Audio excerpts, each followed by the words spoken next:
میں اب ذکر کروں گا مکرم رانا نعیم الدین صاحب ابن مکرم فیروز الدین منشی صاحب کا، جن کی وفات ہوئی تھی۔ انا للہ و انا الیہ راجعون۔ جیسا کہ میں نے کہا، ایک ڈاکٹر نے کہا کہ اس قسم کے عوارض کے لوگ جو ہیں جن کی ٹانگیں بھی سوجی ہوئی ہوں وہ تو گھر سے باہر نہیں نکل سکتے، تو یہ ڈیوٹی پہ آ کے کھڑے ہو جاتے ہیں، اور اس بات پہ ان کو حیرانی تھی ڈاکٹر کو۔ ڈاکٹر تو حیران ہوتے ہوں گے، لیکن ان کو کیا پتہ کہ ان میں ایک جذبہ تھا، خلافت سے پیار تھا، اس کے قریب رہنے کی تڑپ تھی جو ان کو مسجد میں کھینچ لاتی تھی، ڈیوٹی پر لے آتی تھی۔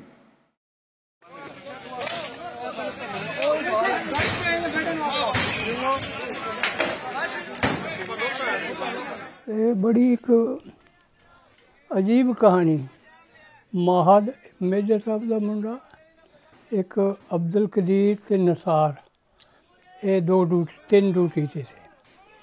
تہجد کی نماز پڑھ رہے تھے پر نمازی کوئی نہیں تھا آیا۔ جب میں حضرت سلام پھیریا ہی نہیں 2 نفل پڑھ کے، تو پھر میں دیکھا تو بندے بندے اتنے ہو گئے رکشیاں تے آ کے، تے انہاں نوں قدیر نوں تے نثار نوں پکڑ لیا انہوں نے۔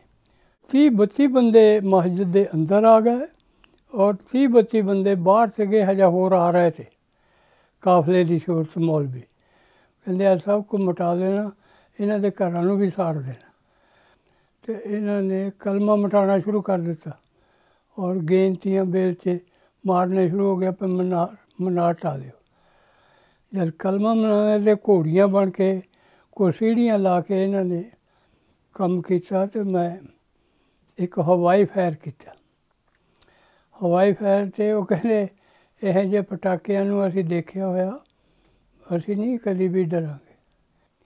کلمہ مٹانا مولویاں دا کم نہیں ہے، یہ وہ اسلام دے لیڈر نہیں ہے پہ جڑی کلمہ مٹاندے، وہ کوئی اسلام تو انہاں دے وچ ہے ہی نہیں جڑے حزب ہی کلمے مٹاندے پھردے۔ کلمہ تو عیسائی بھی نہیں مٹاندا۔ جد میرے بل نوں وہ مڑے، میں ادھر نوں پھر ڈائریکٹ فائر 2 کیتے۔ 2 ڈائریکٹ فائر کرنے دے نال 2 بندے تو موقع دے مر گئے، ایک زخمی ہو گیا، اور زخمی نوں لے کے نٹھ گئے۔ Although he had acted in self-defense against the unprovoked attack of a violent sectarian mob, respected Rana Naimuddin Sahib was arrested. Worse, several notable Ahmadi Muslims who, far from being present, knew nothing of that morning's events, were also charged by Pakistan's unjust anti-Ahmadiyya authorities. ایک تھاਣੇਦਾਰ ਸੀਗਾ، ਉਹ ਕਹਿੰਦਾ ਵੀ ਤੂੰ ਗਿਆ ਕਿਉਂ ਨਹੀਂ؟ 3 ਘੰਟੇ ਬਾਅਦ ਅਸੀਂ ਪੁਲਿਸ ਆਈ ਆ। 3 ਘੰਟੇ ਤੋਂ ਬਾਅਦ ਪੁਲਿਸ ਆਣੇ ਦੇ ਬਾਵਜੂਦ ਤੇ ਦੁਨੀਆ ਤਾਂ ਕਿਤੇ ਦੀ ਕਿਤੇ ਪਹੁੰਚ ਜਾਂਦੀ, ਤਾਂ ਫਰਾਰ ਕਿਉਂ ਨਹੀਂ ਹੋਇਆ؟ ਮੈਂ ਕਿਹਾ ਮੈਂ ਇਸ ਕਰਕੇ ਫਰਾਰ ਨਹੀਂ ਹੋਇਆ ਤੇ ਫਿਰ ਤੁਸੀਂ ਪਤਾ ਨਹੀਂ ਕਿਹਨੂੰ ਪਕੜ ਲੈਣਾ۔ Pakistan is already under the grip of an anti-Ahmadiyya dictator. Zia ul-Haq's laws have forced Hazrat Khalifatul Masih IV to migrate from the country. Now he turns his attention to Rana Naimuddin Sahib and his fellow innocent Ahmadi Muslims of Sahiwal. ਇਸ ਕਰਕੇ ਇਹਨੇ ordinance ਇੱਕ ਜਾਰੀ ਕੀਤਾ ਤਾ ਜਾ ਨੇ। ਉਹਨੇ ਕਿਹਾ ਤਾ ਵੀ ਮੈਂ ਇਹ ਅਹਿਮਦੀਆ ਜਮਾਤ ਨੂੰ ਕੈਂਸਰ ਆ, ਇਹਨੂੰ ਸਾੜਨਾ ਚਾਹੁੰਦਾ, ਮਾਰਨਾ ਚਾਹੁੰਦਾ, ਇਹਨਾਂ ਨੂੰ ਛੋੜਨਾ ਨਹੀਂ। ਜਾ ਨੇ ਆਪਣੀ ਕਲਮ ਦੇ ਨਾਲ ਸਜ਼ਾ ਦਿੱਤੀ ਆ। ਜਾ ਨੇ ਕਿਹਾ ਮੇਰੀ ਕਲਮ ਨਹੀਂ ਰੁਕੇਗੀ, ਮੇਰੀ ਕਲਮ ਨੇ ਕੀਤਾ ਇਹ, ਮੈਂ ਸਜ਼ਾਏ ਮੌਤ ਦਿੰਦਾ نعیم نو اور الیاس نو۔ اور موت کی پھانسی کا وقت قریب تر آنا شروع ہوا۔ بہت سے لوگ مجھے گھبرا کے لکھتے رہے کہ اب تو اتنا وقت رہ گیا، اب تو اتنا وقت رہ گیا۔ بس وہ ضیاء جس نے چند احمدی معصوموں کی جان لینے کی قسم کھا رکھی تھی، جس کا یہ خیال تھا کہ میرے قلم کا لکھا مٹایا نہیں جا سکتا، اور اپنی طرف سے ان معصوم اسیران راہ مولا کی گردنیں وہ پھانسی کے پندے میں پھنسا بیٹھا تھا، خود اس کی جان خدا کی تقدیر کے چنگل میں آ کر اس طرح ہلاک ہوئی کہ اس کے جسم کا ذرہ ذرہ اڑ گیا۔ پھر وہی گھبراہٹ کے خط آنے شروع ہوئے، پھر تکلیف کی خبریں آنے لگیں، اور لوگوں کا خیال تھا کہ ٹھیک ہے موت کی سزا سے تو بچ گئے، مگر قید سے رہائی کی کوئی صورت دکھائی نہیں دیتی۔ اس قدر بزدلی پائی جاتی ہے پاکستان میں کہ کوئی وہم بھی نہیں کر سکتا تھا کہ ان مولویوں کے خونی چنگل سے خدا تعالیٰ ان کو باہر نکال لے گا۔ ان کے لیے دل ترسا کرتا تھا، کوئی امید کی صورت دکھائی نہیں دیتی تھی۔ Respected Rana Naimuddin Sahib and his fellow prisoners of conscience had now spent more than 9 years in prison. Their case appeared hopeless.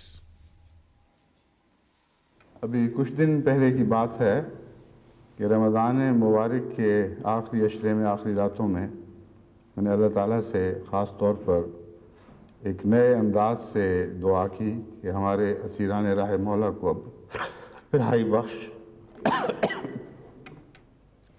اور عرض کیا کہ بہت ہو چکا، اب میں اور سال نہیں دیکھنا چاہتا، اب یہی رمضان ہے، آخری رمضان، میری التجا ہوں کہ خدا کے لیے اپنی خاطر اس کو سن لے اور ہمیں خوشخبری عطا فرما۔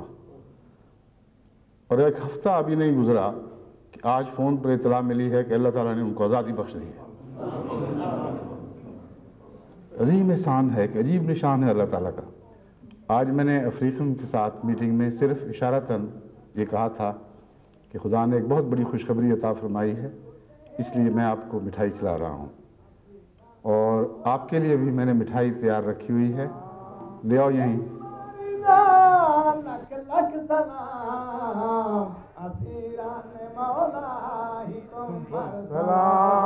تم ہو مجاہد تو سونا غازی، تیرے ہی سر پر ہے رحمت خدا دی، دکھ سکھ دے وچ تو ہی صبر دا عادل۔ یہ خدا تعالیٰ کا بڑا آسان اور فضل ہے یہ کہ انہوں نے منصوبے ناکام کر سی، فوری ٹھیک ہے ادھر آ گئے ہیں، ادھر آیا نو بھی 25 سال ہو گئے ہیں، کہ ویسے اللہ تعالیٰ کا بڑا فضل ہے۔